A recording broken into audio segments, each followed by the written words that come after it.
আদম বংশের বিবরণ। আদমের বংশাবলী পত্র এ। যেদিন ঈশ্বর মনুষ্যের সৃষ্টি করিলেন, সেদিনে ঈশ্বরের সাদৃশ্যে তাহাকে সৃষ্টি করিলেন, পুরুষ ও স্ত্রী করিয়া তাহাদিগকে সৃষ্টি করিলেন। এবং সেই সৃষ্টি দিনে তাহাদিগকে আশীর্বাদ করিয়া আদম এই নাম দিলেন। পরে আদম 130 বৎসর বয়সে আপনার সাদৃশ্যে ও প্রতিমূর্তিতে পুত্রের জন্ম দিয়া তাহার নাম সেত রাখিলেন।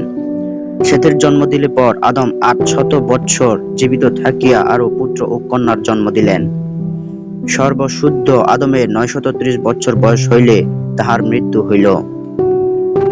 সেত 105 বৎসরের বয়সে ইনোশের জন্ম দিলেন। ইনোশের জন্ম দিলে পর সেত 860 বৎসর জীবিত থাকিয়া আরো পুত্র ও কন্যার জন্ম দিলেন। সর্বশুদ্ধ সেতের 912 বৎসর বয়স হইলে তাহার মৃত্যু হইল। ইনোশ 90 বৎসর বয়সে কৈননের জন্ম দিলেন।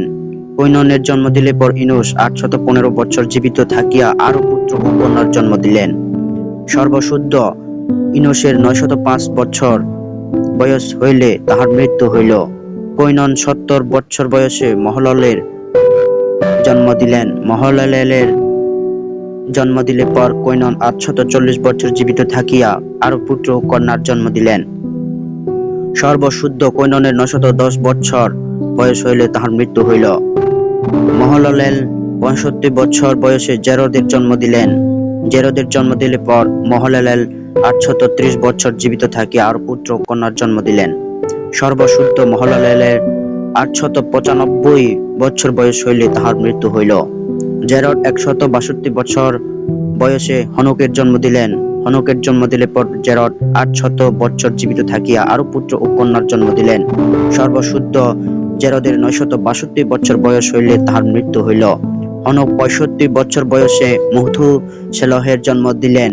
মথুশেলহের জন্ম দিলে পর হনক 300 বৎসর ঈশ্বরের সহিত গমনাগমন করিলেন এবং আরো পুত্র ও কন্যার জন্ম দিলেন। সর্বশুদ্ধ হনক 365 বৎসর রহিলেন। হনক ঈশ্বরের সহিত গমনাগমন করিতেন, পরে তিনি আর রহিলেন না, কেননা ঈশ্বর তাহাকে গ্রহণ করিলেন। মথুশেলহ 187 বৎসর বয়সে লেমকের জন্ম দিলেন। লেমকের জন্ম দিলে পর মথুশেলহ 782 বৎসর জীবিত থাকিয়া আরো পুত্র ও কন্যার জন্ম দিলেন। সর্বশুদ্ধ মথুশেলহের 969 বৎসর বয়স হইলে তাহার মৃত্যু হইল। লেমক 182 বৎসর বয়সে পুত্রের জন্ম দিয়া তাহার নাম নুহ অর্থাৎ বিশ্রাম রাখিলেন, কেননা তিনি কহিলেন, সদাপ্রভু কর্তৃক অভিশপ্ত ভূমি হইতে আমাদের যে শ্রম ও হস্তের ক্লেশ হয় তৎ বিষয়ে এই আমাদিগকে সান্ত্বনা দিবে। নুহের জন্ম দিলে পর লেমক 595 বৎসর জীবিত থাকিয়া আরো পুত্র ও কন্যার জন্ম দিলেন।